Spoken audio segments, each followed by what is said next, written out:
Hola, ¿qué tal amigos, seguidores, queridos todos?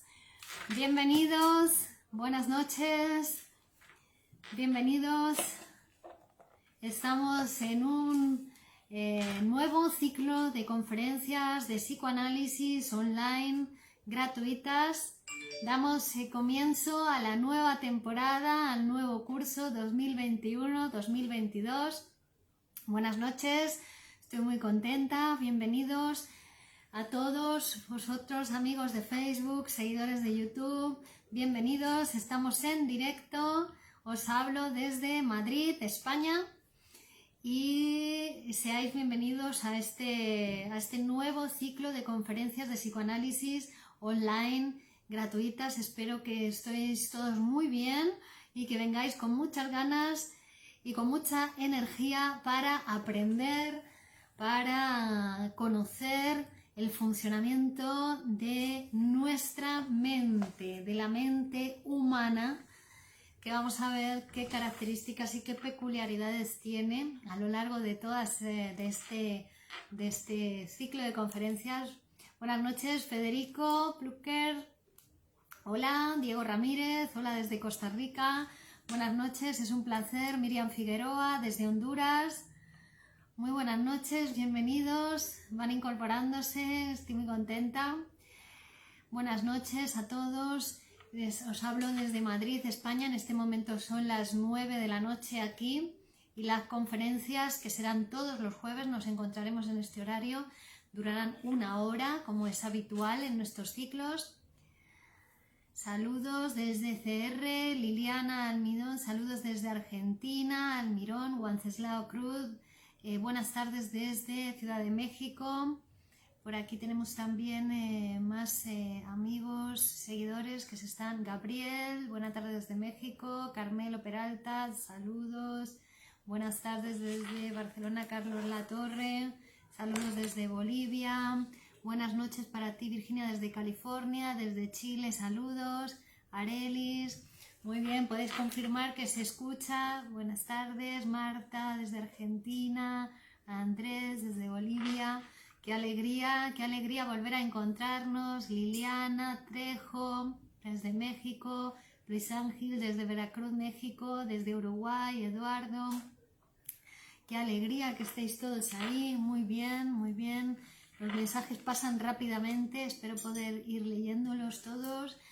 Bienvenidos, tenemos 2 canales abiertos, tanto desde Facebook como desde YouTube, desde el canal de YouTube en directo, ambos. Me confirmáis por favor que se escuchan bien.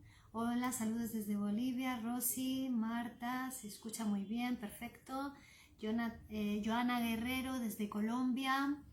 Divina Virginia, me sirven todas tus charlas desde Argentina, muy bien. Muy bien, desde Veracruz, México, fenomenal. Gracias a todos por estar ahí. Vamos a continuar aprendiendo, creciendo. Yo sé que todos ustedes están aprendiendo mucho porque así me lo hacen llegar con sus mensajes de agradecimiento. Galicia Montezuma, hola Galicia.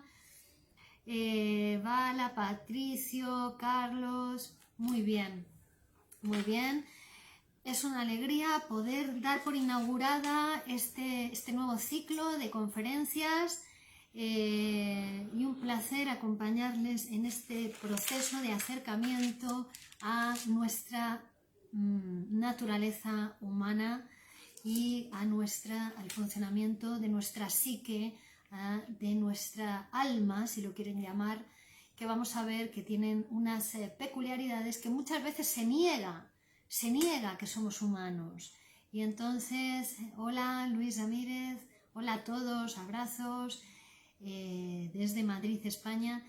Y la negación de que somos humanos siempre lleva o a enfermarse o a conflictos con los otros, o a no aceptar las diferencias, no aceptar a los otros, y eso siempre es problemático. Entonces, nuestro trabajo de psicoanálisis, como yo soy psicóloga y psicoanalista de la Escuela de Psicoanálisis Grupo Cero, y nuestro objetivo, concretamente el mío, pero también el de la escuela, que hace más de 40 años, este año se cumple su aniversario, 40 años de su fundación, y también 50 años del primer manifiesto del Grupo Cero, 60 años de la primera publicación de nuestro director Miguel Óscar Menasa, y lleva 60 años realizando un trabajo para la difusión del psicoanálisis. Y este trabajo que realizo de difusión gratuita del psicoanálisis tiene ese objetivo: llegar con este instrumento y esta herramienta tan poderosa que conoce perfectamente cómo funciona nuestra mente, pues llegar a todos los rincones del mundo. Así que les agradezco encarecidamente que compartan con sus amigos, que compartan con más personas, porque eso les va a hacer bien a ustedes, porque no hay que ser egoístas, y lo que reciben también puedan compartirlo y difundir a su vez con otras personas, porque puede ser de mucha utilidad. La conferencia de hoy se titula La disolución del complejo de Edipo. Si ustedes han estado siguiendo los ciclos de conferencias, vieron que antes de las vacaciones de verano, de nuestro verano aquí en España, pues estuvimos hablando y trabajando el texto Los 3 ensayos para una teoría sexual de Sigmund Freud. Por supuesto, vamos a seguir trabajando los textos de Sigmund Freud, que es nuestro maestro, del que parte todo nuestro entramado teórico, y también la fundación del Grupo Cero como escuela de poesía y psicoanálisis. Y hoy vamos a trabajar el complejo de Edipo y la disolución del complejo de Edipo en este apartado que estamos tratando, que es la materialidad del inconsciente, es la sexualidad, ¿vale? La sexualidad, que está tan confundida generalmente y especialmente hoy en día, es la materialidad del inconsciente, es decir, que sexual es todo aquello tocado por la palabra, no solamente lo genital es sexual. Lo genital es sexual, pero lo sexual va mucho más allá de lo genital. Bueno, hoy vamos a hablar de este tema de la disolución del complejo de Edipo. ¿Qué pasó aquí?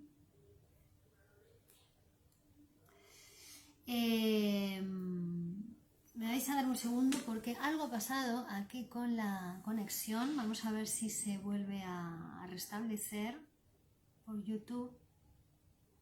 Y si no, pues subiremos un vídeo posteriormente.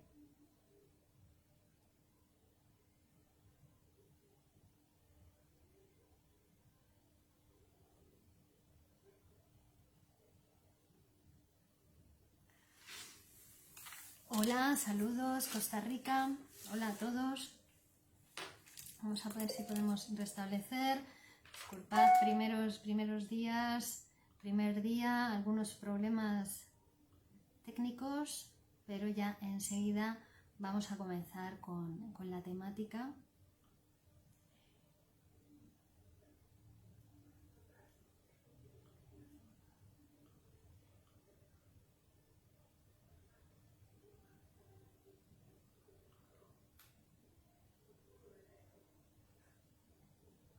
Hola Delfina, Argentina. Se paralizó algo la imagen en el canal de YouTube, supongo, ¿no? Aquí está correcto. Si se oye bien, vale, muy bien. Bueno, pues vamos a intentar emitir en directo desde aquí. Como todavía no ha comenzado la clase, vamos a ver si es posible. Hola México, hola Nueva York, muy bien.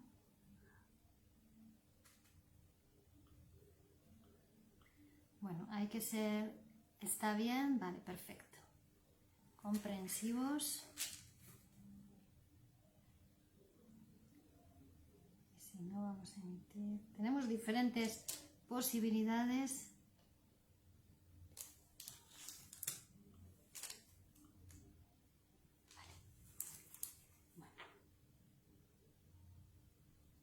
Dame un segundo.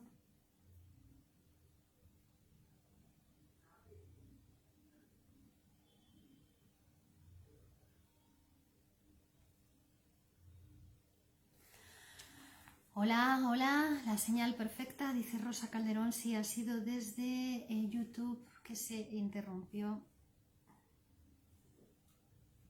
Vamos a intentar que esta vez funcione.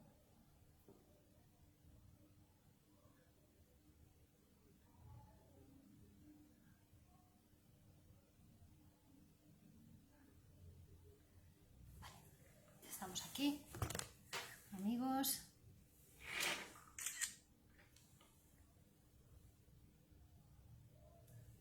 Bueno, definitivamente tenemos un problema con esta. Hola amigos, estamos aquí de nuevo en YouTube también, ¿vale? Estamos desde otro dispositivo. Entonces ya tenemos resueltos los problemas. Bienvenidos de nuevo y ahora sí vamos a dar comienzo al tema, la disolución del complejo de Edipo. Bueno, el complejo de Edipo, por hacer un recordatorio y un preámbulo e ir introduciéndonos en la materia, vamos a decir que es un pasaje, en realidad es una máquina, es la máquina de hacer seres humanos, el complejo de Edipo. Es decir, es un proceso a través del cual el cachorro animal que somos cuando nosotros nacemos, ese animalito que todavía no tenemos palabra, no nos diferenciamos en nada con respecto a cualquier otro animal que nace, bueno, sí, en que todavía nosotros somos mucho más inválidos e incapaces que otros animales. Por ejemplo, el caballito nace y enseguida ya se puede poner a correr, el ser humano no. El ser humano va a requerir de la ayuda, la atención de la madre para no morir, ¿no? Porque somos un animal pues muy desvalido. Bueno, pero entonces cuando el cachorro animal nace, después va a tener que pasar por un proceso por el que se hace humano, se humaniza. Eso es a lo que conocemos y llamamos el complejo de Edipo. Es la máquina hominizante. Es el pasaje por el que tiene que pasar todo hombre, toda mujer, para hacerse un ser humano. Es decir, para pasar de la naturaleza al símbolo, para acceder a la cultura. ¿De acuerdo? Eso es a lo que llamamos el complejo de Edipo. ¿Y de dónde procede este nombre de complejo de Edipo? ¿De dónde lo toma Freud y por qué? Bueno, pues ya muchos de vosotros sabréis que ese nombre lo toma de la leyenda de Edipo, del rey Edipo, que escribió, ¿no? del drama de Sófocles, ¿vale? Donde Edipo es el hijo de un rey, del rey Layo y de la reina Yocasta, que cuando está embarazada, un oráculo predice que ese niño que lleva en su seno está destinado a matar, que va a ser un asesino, ¿no? Entonces, bueno, pues el rey, muy a su pesar, decide abandonar a ese niño para que no se cumpla el oráculo de que ese niño lo va a matar. Y lo abandonan en el monte Citerón. Pero unos pastores van a encontrar a ese bebé, a Edipo, y lo van a llevar hasta el reino de Corinto. Él había nacido en el reino de Tebas, era el hijo de los reyes tebanos, de Layo y Yocasta. Entonces los pastores que lo encuentran en el monte Citerón se lo llevan al reino de Corinto y allí se lo entregan al rey de Corinto, que lo va a educar a Edipo y lo va a criar como un príncipe, como si fuera su propio hijo. Lo que sucede es que Edipo está muy preocupado por sus orígenes, ¿no? Y entonces consulta a un oráculo cuando ya va siendo más mayorcito, va creciendo, y consulta a un oráculo que le aconseja que nunca vuelva a su patria porque está destinado a matar a su padre y casarse con su madre. Con lo cual Edipo, muy asustado, claro, con esta predicción y además no conociendo realmente cuál es su procedencia, no sabiendo que él es hijo de los reyes de Tebas, sino que él piensa que pertenece a Corinto, lo que hace es huir de ese reino, huir de su patria, huir de Corinto. En ese camino de huida, de alejamiento del reino, se encuentra con Layo, se encuentra con el rey Layo, ¿vale? Que lo va a desafiar. Van a entrar en un duelo y Edipo mata a su padre en ese desafío, en ese duelo. Bueno, creo que se ha vuelto a parar. Si es así, después subiremos el vídeo a YouTube, disculpad las molestias.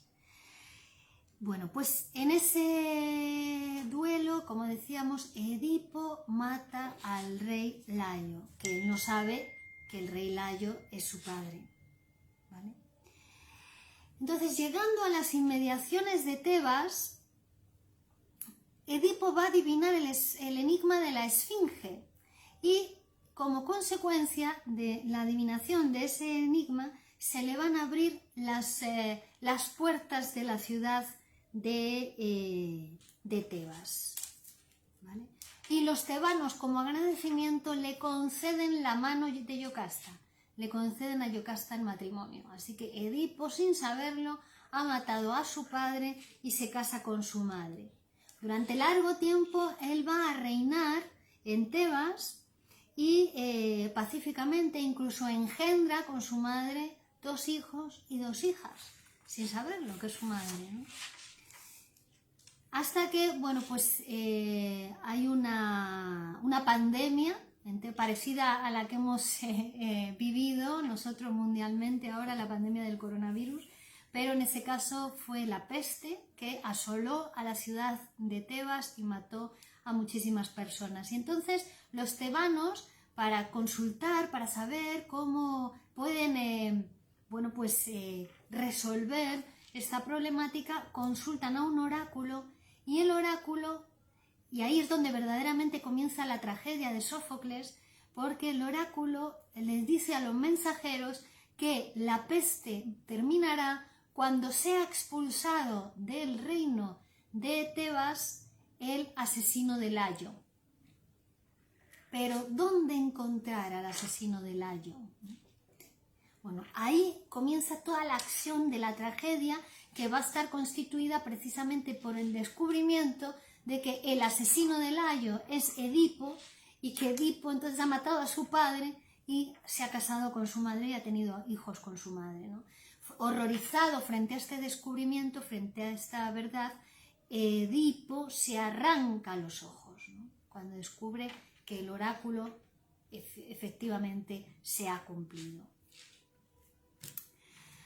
Bueno, claro, ¿por qué Freud toma este nombre de la tragedia, de la leyenda de Edipo, ¿no? Para hablarnos de algo que nos sucede a los seres humanos, que en realidad los seres humanos somos ciegos hacia nuestra sobredeterminación, ¿no? Porque nos pasa algo parecido a lo que les pasó a Edipo y además se reedita varias veces en nuestra vida. No solamente nos pasa en la infancia y ya está, sino que nos va a pasar muchas veces a lo largo de la vida, porque el acceso al universo de lo simbólico, el acceso al símbolo, el acceso al lenguaje, a la cultura, es algo que tenemos que hacer permanentemente. Es un trabajo, no es algo que esté dado. Cuando nacemos somos animales y si nos dejamos y no nos trabajamos y no nos cultivamos somos animales. Entonces tenemos que hacer un trabajo para acceder al símbolo y sobre todo es un trabajo de aceptación de nuestra propia sobredeterminación y de nuestras propias tendencias edípicas, que ahora vamos a ver cuáles son. Se llama complejo de Edipo no porque nos tenga acomplejado, sino porque es una complejidad y porque acontecen en ese proceso toda una serie de procesos inconscientes en nosotros, ¿no? ¿Cuáles de ellos? Bueno, el primero de ellos es que nosotros cuando nacemos y somos tan discapacitados, tan inválidos, que nos moriríamos si estuviéramos solos, y que es gracias a que alguien hace ese papel de madre que nos cuida, nos protege, nos alimenta, nos da calor, ¿no? Pues que sobrevivimos, ¿no? Entonces el niño inicialmente va a estar completamente enamorado de esa persona que le salva la vida, de esa persona que cumple el papel de madre, ¿vale? Y a la que el niño le va a atribuir una potencia sobrenatural, porque todo eso que él no podía hacer, es decir, ese grado de invalidez que él tiene, es proporcional al grado de poder que él le atribuye a esa persona que le ha salvado la vida y que es la madre. Él piensa que no hay nadie en el mundo más importante que la madre y que ni tan poderoso como la madre, ¿no? Este sería, digamos, el primer proceso, el enamoramiento de la madre, la atribución de un poder absoluto a la madre. Pero después va a aparecer otro proceso que es también muy importante en el complejo de Edipo, y es que en algún momento aparece el tercero que es esa persona que separa al niño de la madre, esa persona que le dice: con tu madre no puedes estar pegado todo el tiempo a ella, o con tu madre no puedes casarte, con tu madre no puedes mantener relaciones sexuales, ¿no? ¿Y quién es esa persona? Pues es el padre, ¿no? El padre va a ser aquel que ejerce la función de separar al niño de la madre, sea el padre, sea el frutero, sea el trabajo de la madre, sea las aficiones de la madre, es decir, persona, cosa, animal, función, actividad que separa al niño de la madre, cumple la función padre. Pero claro, frente a ese tercero y a esa función, en el niño van a aparecer por primera vez sentimientos muy hostiles, sentimientos de odio, de agresividad, de celos, de envidia, de deseo de que ese otro desaparezca, que le deje tranquilamente pegado a su madre como él estaba, ¿no? Entonces ya tenemos los dos sentimientos y procesos edípicos fundamentales: enamoramiento y deseo hacia la madre, querer casarse, ¿no? Poseer a la madre, y deseo de matar al padre, que desaparezca ese tercero, ¿no? Aparecen entonces los primeros sentimientos sexuales son hacia la madre, y también los primeros sentimientos hostiles, deseo de muerte, celos, son hacia el padre. ¿Cómo resuelva el niño esas posiciones edípicas, esa posición en su complejo de Edipo?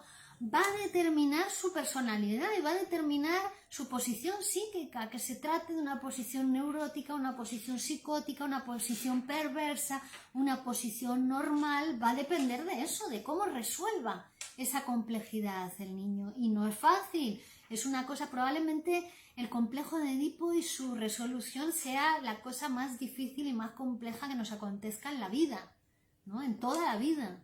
Porque además, decíamos, no es algo que pase solamente en la infancia, ahí pasa por primera vez y va a determinar nuestra estructura psíquica, pero va a pasar muchas veces en la vida, cada vez que uno se enamora, cada vez que uno le separan de su amor, cada vez que uno se tiene que enfrentar a decisiones complejas, a situaciones difíciles, se reedita el complejo de Edipo, ¿no?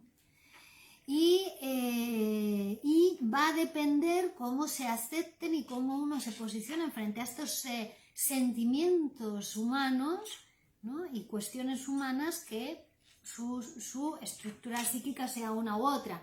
Decir que no es inamovible, para eso está el psicoanálisis, precisamente para la transformación de esa posición edípica que sigue transcurriendo en nuestro inconsciente, que deviene inconsciente y que va a determinar nuestra personalidad y nuestro imaginario, porque no hay dos imaginarios iguales, cada persona es diferente una de otra y todos los imaginarios son distintos, ¿no? Lo que nos diferencia, todos deseamos lo mismo, estos deseos son universales, humanos en todos, pero lo que nos diferencia es cómo renunciamos cada uno a esos deseos. Bueno, dicho esto, vamos a entrar en la disolución del complejo de Edipo, que es el tema precisamente del que queremos hablar hoy. Buenas tardes. ¿Cómo se explicaría este proceso en la niña? Lo voy a explicar, ¿vale? Vamos a empezar hablando del proceso en el niño y vamos a seguir después con el proceso de la niña, que es mucho más desconocido, pero que durante varias conferencias, esta y al menos otras 3 o 4 más, vamos a ir desgranando cómo se produce esto tanto en el niño como en la niña. El complejo de Edipo es el fenómeno central del primer periodo de la sexualidad humana, que es el de la sexualidad infantil. La sexualidad humana se caracteriza y se diferencia de la sexualidad de los animales en que arranca en 2 periodos. Hay un periodo de sexualidad infantil y un periodo de sexualidad adulta, separado por lo que llamamos el periodo de latencia, donde la sexualidad está latente, reprimida, ¿no? Como inactiva, ¿vale? Pero el primer periodo de nuestra sexualidad es la sexualidad infantil, y el núcleo central, el fenómeno central de ese periodo es el complejo de Edipo. El complejo de Edipo, después de este periodo, va a sucumbir a su disolución, y cuando se disuelve comienza el periodo de latencia. Y cuando termina el periodo de latencia empieza la sexualidad adulta, que sería con la metamorfosis de la pubertad, ¿vale? Entonces, ¿cuáles son las causas que llevan a la disolución del complejo de Edipo, al final del complejo de Edipo? Bueno, pues suelen ser decepciones dolorosas para el niño o para la niña. Por ejemplo, la niña que se cree que es el objeto de amor único y exclusivo de su padre y preferente de su padre, un día recibe el castigo de su padre o una regañina y entonces a partir de ese momento ella se ve expulsada de su paraíso, ¿no? Ella se ve decepcionada en la relación con el padre. O el niño que considera que su madre es de su exclusividad, que su novia es solo de él, tiene un hermanito y entonces ahora ya ve que no es exclusivo, que ahora tiene que compartir su amor también con el hermanito. Bueno, aunque no se den esas circunstancias, aunque la niña no sea regañada por el padre, aunque no nazca un nuevo hermanito, el complejo de Edipo está destinado a quedar finalizado, a disolverse. ¿Por qué? Pues por la propia imposibilidad interna del complejo. Quiere decir que está prohibido casarse con la madre o con el padre. Entonces, esa esperanza que tiene el niño pues va a terminar sucumbiendo al fracaso de un modo u otro. Entonces el niño va a quedar decepcionado con los padres. Hay otra hipótesis también de por qué termina el complejo de Edipo, que viene a decir que es como que desaparece, igual que se caen los dientes de leche, ¿no? Como si fuera una cuestión filogenética hereditaria, que cuando termina la fase del desarrollo psicosexual donde se da el complejo de Edipo, tiene que aparecer la siguiente fase, en este caso el periodo de latencia, igual que cuando los dientes de leche se caen porque ya están apareciendo los dientes definitivos. Sería otra de las hipótesis que se maneja de por qué finaliza el complejo de Edipo. En cualquier caso no son inconciliables, son hipótesis que se pueden conciliar y también hay que tener en cuenta, por supuesto, esa hipótesis filogenética hereditaria, ¿no? Que estos defensores vienen a decir que igual que el individuo está destinado a morir desde que nace, bueno, pues que el complejo de Edipo estaría destinado también a disolverse, a finalizarse, ¿no? Incluso llegan a decir algunos teóricos que la causa ya de la muerte viene indicada en los órganos desde que nacemos, ¿no? Bueno, en la conferencia anterior, que ya hace un montón de ella, ¿no? Desde antes del verano, en el mes de julio, estamos ya en finales de septiembre, pero en esa, cuando hablamos del desarrollo psicosexual, estudiamos los 3 ensayos para una teoría sexual. Ahí vimos cómo el complejo de Edipo acontece en la fase fálica, en la etapa fálica. Es una etapa que todavía no es la del desarrollo sexual adulto, todavía el niño no ha llegado a la sexualidad adulta, ¿vale? Es de la sexualidad infantil la última etapa antes de entrar en el periodo de latencia, y es una etapa donde para los niños todavía no hay diferencia sexual.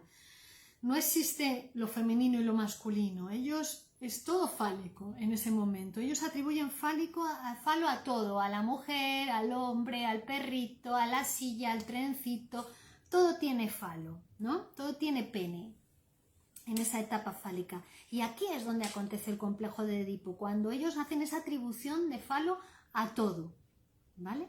Todavía no hemos llegado a la constitución genital definitiva en ese momento. Va a aparecer, va a irrumpir, va a interrumpir ese desarrollo la fase de latencia, ¿vale? Entonces, pero en este momento es cuando el niño ha concentrado todo su interés. Vamos a hablar primero del niño, después hablamos de la niña.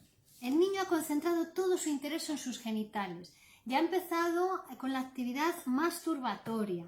Ya ha empezado a tocarse. Incluso ya algunos adultos le han retado, le han regañado porque eso no se hace, no es un comportamiento adecuado, ¿no? Entonces no tarda en aparecer lo que llamamos la amenaza de castración. Es decir, alguien que generalmente es la madre o la cuidadora, alguna mujer generalmente, que le dice que eso no se hace y que le amenaza. Si sigues haciendo eso, ¿no? Le amenaza con la castración. Te van a cortar el pene o te van a cortar la mano. eso no se hace, no te debes tocar. Generalmente ponen, para que la amenaza sea más rotunda, más el niño tenga más, se la crea más, la ponen en, como quien la va a ejecutar el padre o el médico, generalmente un hombre, una persona de autoridad, ¿no? A usted seguramente que le habrán dicho alguna vez su madre, cuando venga tu padre se lo voy a contar y ya verás, ¿no? Porque el padre es la figura de autoridad, es quien puede ejercer esa amenaza, ¿no? Bueno, el niño a veces incluso también la amenaza no se le hace por tocarse, sino por hacerse pis en la cama por la noche, porque la sabiduría popular sabe que las poluciones nocturnas tienen que ver, y esa incontinencia nocturna tiene que ver con la excitación, con una descarga de la excitación del niño, ¿no? Como resultado de sus tocamientos genitales, pero también porque está en esa plena efervescencia sexual del niño edípica. Es decir, la masturbación es solamente, digamos, el final, como la descarga de toda esa excitación sexual, pero él está en un momento edípico donde toda su sexualidad está relacionada con sus padres, ¿vale? Hola, buenas noches.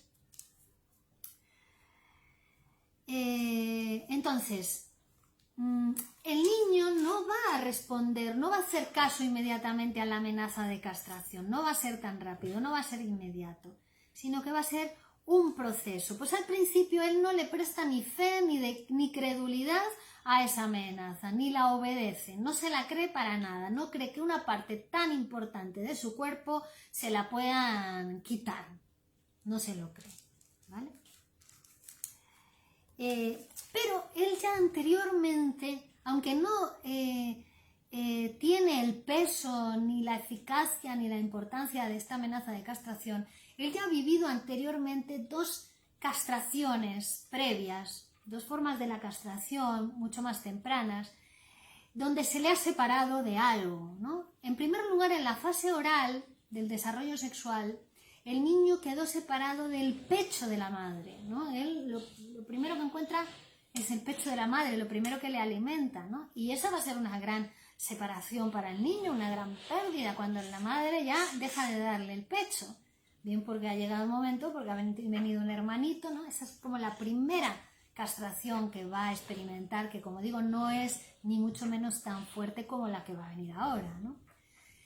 Y después también hay otro preámbulo, otro antecedente de la castración que va a ser en la fase anal, va a ser la separación de una parte de su propio cuerpo que son las heces, cuando el niño empieza a aprender a controlar esfínteres, ¿no?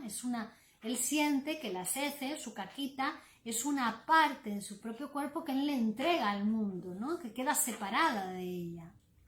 Bueno, pues esta también va a ser un primer antecedente de la castración.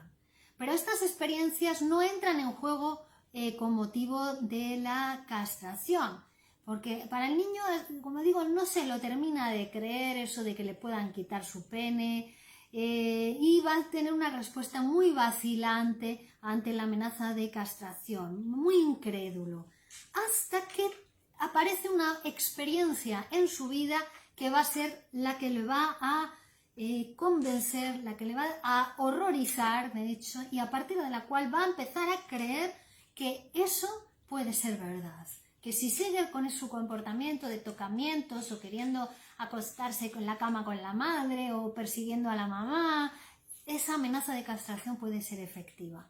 ¿Y cuál es esta experiencia? Es la experiencia de ver el genital femenino. Es cuando ve a la niña, cuando ve un ser semejante a él que no tiene eso, no es que no tenga, que lo tiene muy pequeño, que parece que se lo cortaron de verdad, o que se le cayó, ¿no? Cuando el niño empieza a aceptar que esa parte de su cuerpo tan estimada por él pudiera desaparecer, ¿no? Que la amenaza de castración pudiera tener sus efectos. Bueno, no debemos ser tan cortos de vista de pensar que la sexualidad del niño tiene que ver solamente con la masturbación. El niño está toda su excitación sexual correspondiente al complejo de Edipo y en relación con sus padres, como decimos, ¿no? Entonces él tiene miedo también que eso se descubra, toda su sexualidad, con qué tiene que ver. El complejo de Edipo además le ofrece al niño dos posibilidades de satisfacción. Una sería la activa que es identificándose con su padre, o sea, la activa es quiere ser como su padre y sustituir a su padre en el amor a la madre, ¿no? Quiere sustituir a su padre, casarse con la madre. Además los niños lo explicitan así directamente, ¿vale? Dicen que quieren casarse con mamá o quieren casarse con papá, ¿vale? Dice Delfina, pero ¿no es terrible amenazar con castrar al niño? Disculpe la pregunta, digo, ¿en verdad se emite directamente la amenaza o es a nivel simbólico, no explícito en el habla? Más o menos brutal, más o menos explícita, siempre le llega al niño la amenaza de castración. Es decir, eso no se puede. Si sigues por ahí, luego esa amenaza tiene muchas variantes, vertientes, colores, ¿no? A uno le quitan la PlayStation, a otros le quitan no sé qué, pero son amenazas de castración, le quitan lo que más le gusta al niño, ¿no? Se lo quitan de casa, son variantes de la amenaza de castración, pero generalmente cuando se está toqueteando todo el día delante de la gente y en lugares inapropiados, le llega la amenaza de niño, no puedes hacer eso. Que se lo digo al médico o viene el hombre de saco. Es que hay muchísimas variantes de la amenaza de castración, pero le llega. Le llega porque le va a llegar a través del lenguaje, es algo humano. ¿Vale? Le va a llegar, que eso está prohibido y que tiene que dejar de hacerlo. Bueno, entonces decíamos, la satisfacción del complejo de Edipo puede ser en posición activa, querer sustituir al padre, o en posición activa, querer sustituir a la madre para ser amado por el padre o amada. Son dos posibilidades de la satisfacción del complejo de Edipo. El niño en este momento tiene una idea muy vaga de lo que es la satisfacción. Gracias a ti, Delfina, por la pregunta. La satisfacción sexual, la satisfacción amorosa, no es como lo piensa un adulto, es muy vaga, ¿no? Tiene una idea todavía muy poco conformada, pero él ya empieza, por las sensaciones orgánicas que tiene, él ya empieza a darse cuenta de que el pene tiene algún papel, juega algún papel en esa cuestión de la satisfacción amorosa. No sabe cómo, pero... Y tampoco ha tenido ocasión de averiguar que la mujer no tiene pene. Él piensa que todo el mundo tiene pene. En el caso Juanito, que ya hemos hablado en alguna ocasión de él y seguiremos hablando, ¿no? El niño cuando le pregunta a la mamá si ella tiene también cositas de hacer pipí, como él imagina, la cosita de los caballos, ¿no? La del padre. Cuando le pregunta a la mamá le dice, sí, por supuesto, hijo, yo también tengo. Y ahí el niño entra en una confusión tremenda porque él considera que su madre también tiene el pene, igual que el caballo o igual que el padre. Un segundo. Hola, Amelia, estoy en la conferencia. ¿Vas a venir? Sí, cuando termine, a las 10. ¿A qué hora terminas? A las 10. Vale. Ok. Hasta ahora. Hasta ahora. Bueno, entonces, cuando descubre que la mujer aparece castrada, ahí es cuando se ponen fin a las dos posibilidades de satisfacción del complejo de Edipo. ¿Vale? ¿Por qué? Porque las dos posibilidades, o sea, si satisface el complejo de Edipo, sea en forma activa o en forma pasiva, eso va a traer consigo la pérdida del pene. Es decir, si la satisface activamente, es decir, sigue con las actividades masturbatorias o persiguiendo a la mamá, etc., va a llegar la pérdida de pene como castigo, o sea, como ejecución de la amenaza de castración. Pero si la satisface pasivamente, es decir, colocándose en la posición de femenina, también aparece la pérdida de pene como premisa, porque ella no tiene. Ahí descubre, ¿no? Cuando descubre que la mujer está castrada, es decir, que ya no tiene pene, aparece ese horror, porque entonces es un hecho, ¿no? La amenaza de castración, la ejecución de la castración. Entonces ahí aparece un conflicto narcisista en el niño, porque ahora ya tiene que elegir o entre su comportamiento sexual, ¿vale? O que eso traería consigo la pérdida del pene o una cosa narcisista, del yo narcisista, de proteger esa parte de su cuerpo tan estimada para él, ¿vale? Y en ese conflicto generalmente, hola Manuel, en ese conflicto generalmente vence la posición narcisista, es decir, generalmente el niño se aparta del complejo de Edipo, elige el mantener su miembro viril. ¿Qué sucede a partir de ese momento? Bueno, pues se inicia un proceso. Ahora, el niño que tenía puesta su sexualidad, su libido en la madre, estaba enamorado, pero enamorado de enamorado. Vamos a ver. El primer enamoramiento es el enamoramiento hacia la madre. Imaginaos qué dolor sufre el niño cuando, ¿no?, se tiene que separar de ella. Tiene que ser una cosa muy fuerte para que se separe. Y ojo, que hay muchas personas que no se separan de la madre en la vida, ¿no? Bueno, entonces, ahora esa carga libidinal, ese deseo sexual que tiene hacia la madre, lo tiene que retirar de ella, ¿no? ¿Pero qué hace? Sustituye la carga de objeto por una identificación por ese objeto. Es decir, pasa de querer poseer a la madre a querer ser como la madre. Eso es una identificación. De elección de objeto se pasa a identificación con el objeto. Y con el padre lo mismo, ¿no? Cuando se está enamorado del padre, tiene que pasar de querer poseer al padre a querer ser como el padre. De elección de objeto a identificación con el objeto. Esto va a ser fundamental para que en el aparato psíquico se constituya un sistema, una parte del aparato que es el superyo. Es decir, el superyo es el heredero del complejo de Edipo. El superyo es una instancia del aparato psíquico que es la que, a partir de ese momento que el niño se separa de los padres, en realidad no se separa de ellos, los introyecta, se identifica con ellos y conforma en su aparato psíquico el superyo, que va a ser la instancia censora, crítica del aparato, la instancia moral, el juez interior, que a partir de ese momento va a ser hereda, digamos, el rigor del padre y va a ser quien realice a partir de ese momento la prohibición del incesto, ¿no? Quien te dice, no, con tu padre no se puede, con tu madre no se puede, y el que garantiza que el yo no retorne a esas cargas libidinosas hacia los padres, porque si no la evolución nunca no acontecería, ¿no? Se quedaría, el niño se quedaría pegado a los padres, no saldría al mundo. Es decir, la máquina edípica es la máquina humana, el psiquismo humano es perfecto, ¿no? Se ha constituido después de miles de millones de años, ¿no?, constituyéndose para que el ser humano haya evolucionado al grado de civilización actual, ¿no? Separarse de los padres.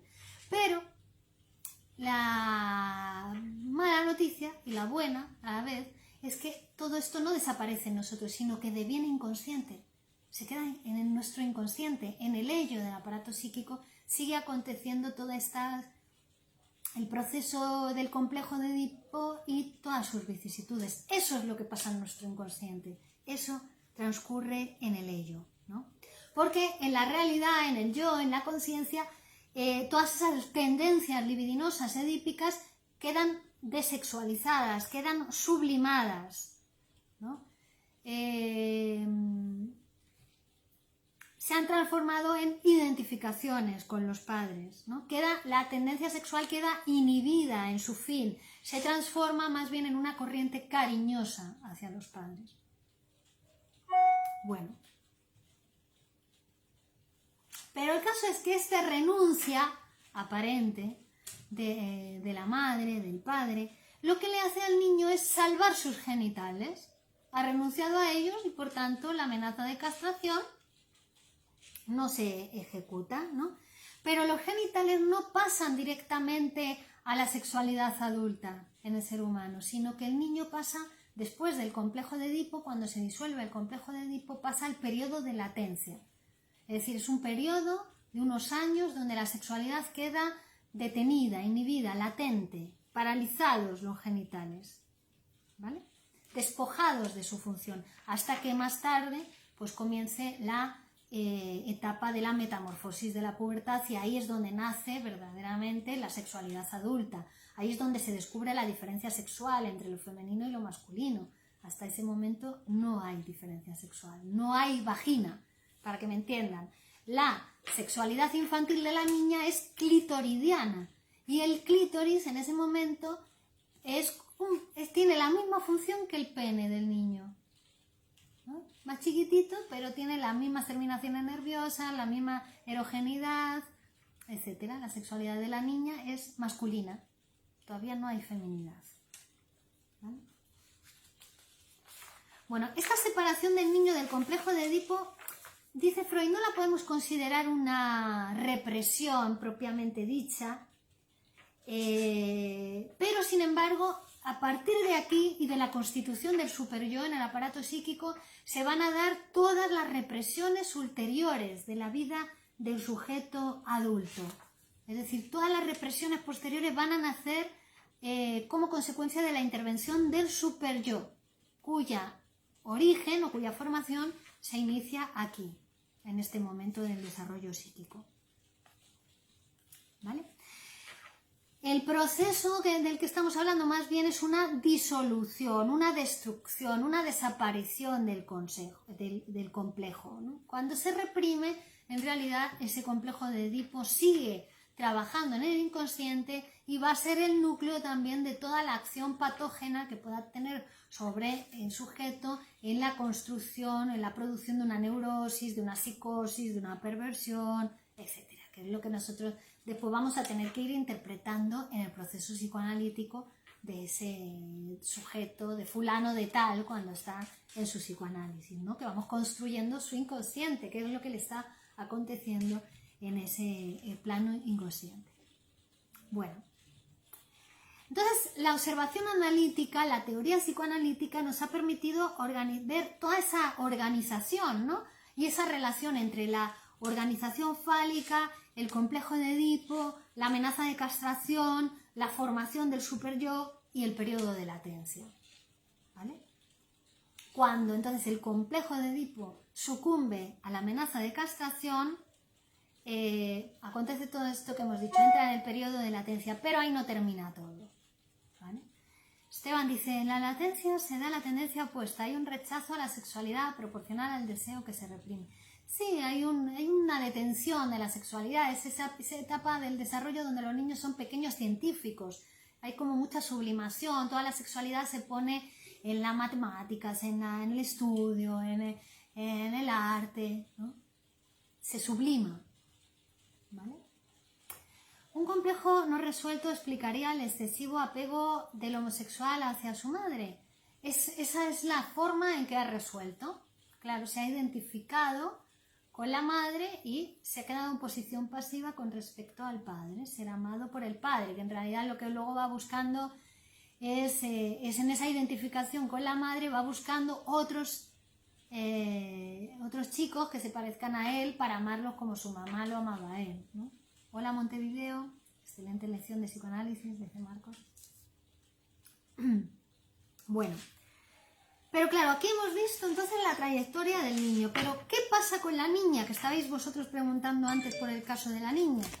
No hablamos de complejo de Electra, eso no existe, es un complejo de Edipo también en el de la niña, pero es que después ya, según vayamos avanzando, vamos a ver cómo tanto el niño como la niña tienen que pasar por la constitución de la parte masculina y de la parte femenina, porque también los hombres tenéis feminidad, si no, no podríais escribir, ni cantar, ni pintar, todo eso se hace en posición femenina.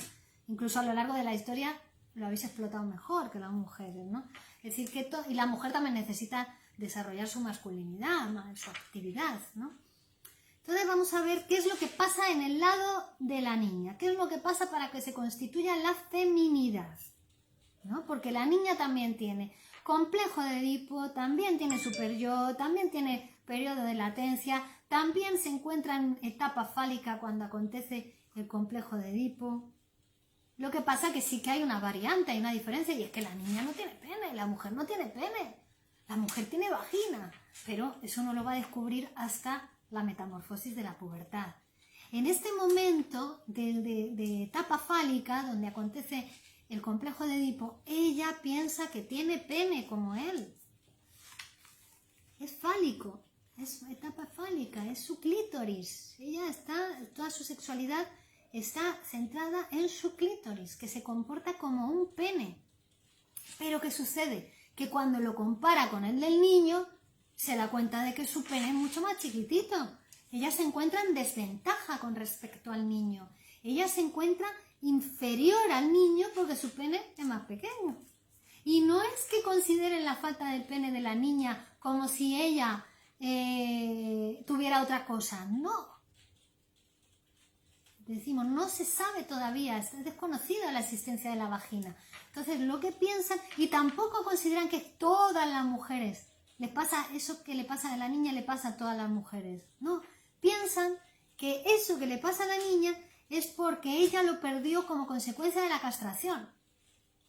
Porque se lo arrebataron como un castigo, o que todavía no le ha crecido porque es un poco retrasada, ¿no? Esa es la atribución que se le hace a la niña. Entonces ella se siente inferior al niño y el niño queda absolutamente horrorizado al ver el genital femenino porque piensa que a él también le puede pasar.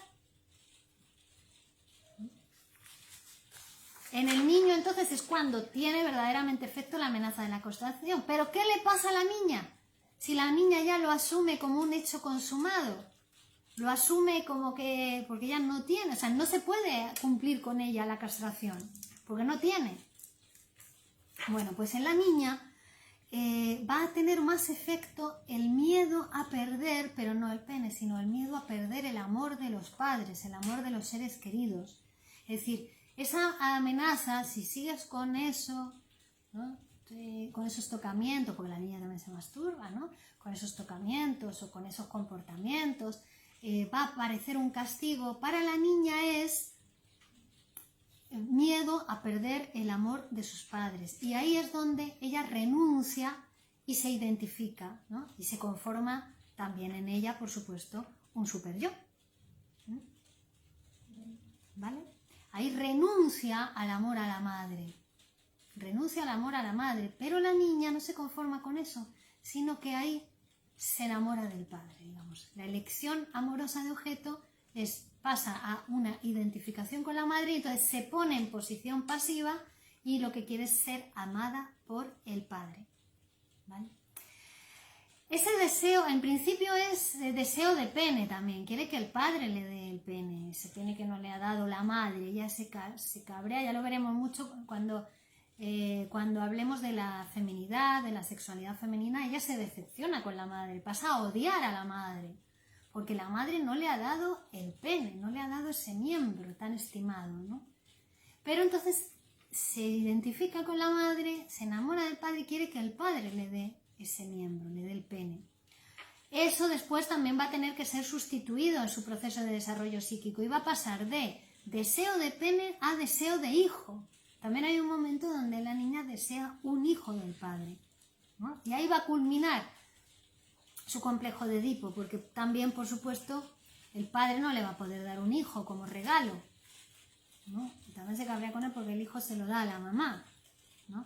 Es decir, el complejo de Edipo también se va a ir disolviendo lentamente como consecuencia de la imposibilidad interna que tiene de satisfacerse, ¿no? Por eso jamás se va a poder cumplir. Aunque, bueno, muchas mujeres también quedan detenidas ahí en el amor al padre, ¿no? Y es un proceso psicoanalítico el que les va a ayudar a salir de esa posición psíquica, ¿no? Porque esos dos deseos, deseo de pene y deseo de hijo, van a perdurar en la mujer inconscientemente. Sí, por aquí hablabais de la envidia del pene, claro, esa es la roca en la mujer, esa es la roca que si llegamos al final de todo su proceso edípico, con lo que va a chocar siempre es con él la envidia al pene. En el caso del hombre es el miedo a la castración, ¿no? Miedo a perder. María Inma dice, antes no había educación sexual en los niños, ahora sí. ¿Qué pasa con eso? Bueno, no sé si ahora hay tanta educación sexual, hay mucha confusión sexual hoy en día. Daros cuenta que estamos asistiendo a verdaderas atrocidades y barbaridades. Con los niños se está llegando a hormonar, a operar a niños que todavía están o en fase de latencia ni siquiera han llegado a la metamorfosis de la pubertad y los están haciendo cambios de sexo cuando el niño va a pasar por una fase de identificación con la madre, una fase de identificación con el padre, forma parte de nuestra constitución sexual, que es bisexual, ¿no? Hasta que en la edad adulta, bueno, pues ya uno vaya constituyendo su sexualidad adulta. Pero no hay tanta educación sexual como debería, porque ya tenemos el psicoanálisis, ya sabemos cómo somos los humanos, cómo funciona nuestra sexualidad, nuestro psiquismo, nuestra mente. La educación que se le da a los niños es errada, dice Rodrigo, muy lejos de una buena orientación. Lo vemos en la infinidad de patologías en el adulto también. Efectivamente, todas las patologías adultas, neuróticas o psicóticas, tienen que ver con posiciones edípicas, ¿no?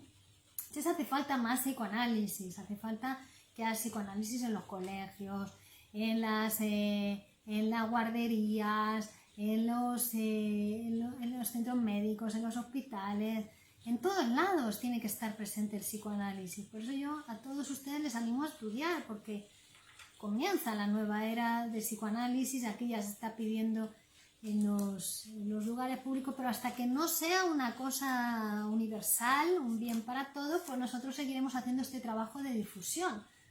¿Por qué? Bueno, pues porque podemos y queremos hacerlo, y es además un mandato. Así que lo estamos haciendo con todo nuestro deseo y toda nuestra energía para que ustedes también puedan compartir con más gente. Fabiola, ¿dicho complejo es parte del desarrollo cognitivo de todo ser humano o puede haber quien no pase por esa transición? Todo el mundo pasa por el complejo de Edipo, todo el mundo. Lo que pasa es que el adulto lo reprime, lo niega, lo forcluye, dice que a él no le ha pasado, a algunos adultos, ¿no? Cuanto más negado lo tenga, más reprimido, pues peor, mayor será su grado de enfermedad. Yo no recuerdo haber experimentado esas instancias, no se recuerda.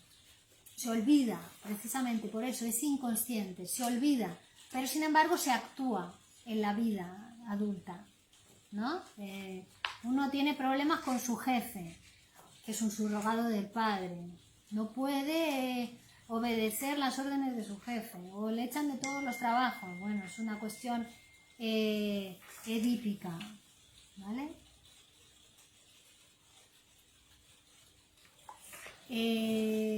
O se enamora de mujeres mayores hay muchas variantes, pero por eso no se recuerda, pero se actúa, se revive de nuevo en la vida. No es algo que se recuerde, está olvidado, precisamente por eso hay que interpretarlo. Es inconsciente. Es una condición para hacernos humanos, como dice Rodrigo, muy bien. Yesenia, quisiera preguntar qué pasa cuando el complejo de Edipo no se resuelve. ¿Podía aparecer brotes de algunas enfermedades psíquicas? Claro, estamos diciendo eso, que en el origen de todas las enfermedades psíquicas, las raíces inconscientes de todas, absolutamente todas las enfermedades psíquicas, tienen que ver con la posición edípica de esa persona. La posición, la renuncia al deseo sexual y al deseo hostil hacia los progenitores. Aquellos padres que no son ni siquiera los padres actuales, son los padres de la infancia. Cuando se comprende el complejo de Edipo nos damos cuenta y lo recordamos. Claro, se interpreta en el análisis, ¿no? Y ahí cuando te llega la interpretación ya todo cobra otro sentido. El complejo de Edipo, a ver, se me pasó esa pregunta, pero la genitalidad define la orientación sexual. Pensando en la transexualidad, no la define la genitalidad, la define el psiquismo. Cambia en algo que se le enseña a los niños las diferencias sexuales. Las diferencias sexuales las van a aprender, lo que no hay que ocultarles ni confundirles las diferencias. Pero al parecer, saber teoría psicoanalítica no vale de nada si no te psicoanalizas, ¿no? Joder, eso es frustrante si uno no se va a psicoanalizar. Claro, la teoría sirve para aprender, para tener conocimiento, pero todo esto después, como se asienta en uno, como verdaderamente cuando se produce una transformación en uno es a través de su psicoanálisis, no de aprender teoría, no de estudiar. Estudiar es importante para adquirir conocimiento y sobre todo si uno, de cara a uno quiere ser psicoanalista o poder escuchar de otra manera a sus hijos, a su alrededor, tener en cuenta lo inconsciente, empezar a incorporar lo inconsciente, a saber de lo inconsciente, pero es a través del psicoanálisis personal de uno, donde ahí... O sea, una cosa es que yo os hable a todos en general de todo esto y otra cosa es que usted venga a psicoanalizarse y me hable usted a mí y yo le pueda interpretar a usted estas cosas como le están pasando hoy, en su vida, en su día a día. Eso es muy fuerte ya, que te lo interpreten a ti personalmente, en tu proceso personal, idiosincrásico, propio. Es otra cosa totalmente diferente. Y además eso te transforma, te cambia la vida, te hace vivir mejor, te hace llevarte mejor con las personas que te rodean, te hace ser más eficaz en el trabajo y encima te hace disfrutar de lo que vives. Eso ya hay que soportarlo. Ser feliz ya hay que soportarlo. Hugo dice, en los colegios están interesados solo en enseñar lo abstracto del conocimiento y no en los sentimientos y en lo que estás sintiendo. Claro. Es evidente la transformación, lo digo por experiencia propia. Sí, claro, cualquiera que se psicoanalice puede darse cuenta puede dar fe y evidencia de las transformaciones que el psicoanálisis produce en uno. ¿Y cómo se psicoanaliza uno? Hablando libremente. O sea, fijaros, la técnica, lo que tiene que hacer uno para psicoanalizarse es hablar libremente, decir en voz alta todo lo que se le ocurra. Después el psicoanalista te va a interpretar. ¿Cómo entender al inconsciente? Solamente hay una forma, psicoanalizándose e interpretando. Somos muy racionalistas porque hemos sido educados en el racionalismo y el racionalismo, bueno, pues está superado en los libros, ¿vale? Ahora hay que hacerlo en la vida de uno. Incorporar el inconsciente, incorporar todas estas cosas que nos pasan inconscientemente, pero que determinan nuestra vida. Bueno, muchísimas gracias a todos. Todo está en las palabras, efectivamente, en las frases que decimos. Gracias a todos. Hemos hablado del complejo de Edipo y de la disolución del complejo de Edipo, pero vamos a seguir hablando. En la próxima conferencia les voy a decir el título para que se vayan preparando. ¿Qué pasa cuando los niños son criados solo por padre o madre? Da igual, tienen la función padre y la función madre, son funciones. Si no tiene padre, el abuelo hace la función padre, o el frutero, o el amigo de la madre, da igual, son funciones, todo aquello que les separe de la madre. Y madre, alguien le ha tenido que cuidar para que no se muriera ese niño, eso es la función madre. ¿Vale? Gracias Carlos, gracias Alejandra. Vamos a ver la próxima clase, os digo. La próxima conferencia, perdón.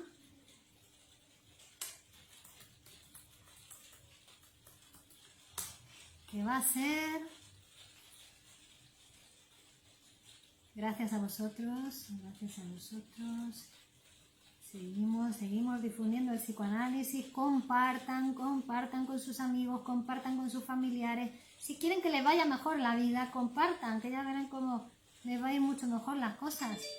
Cuanto más seamos, mejores seremos.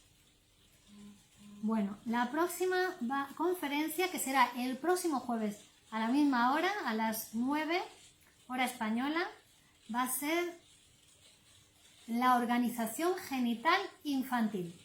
Gracias a todos y continuamos. Y a los amigos de YouTube, después les subimos el vídeo. Gracias a todos. Hasta el próximo jueves.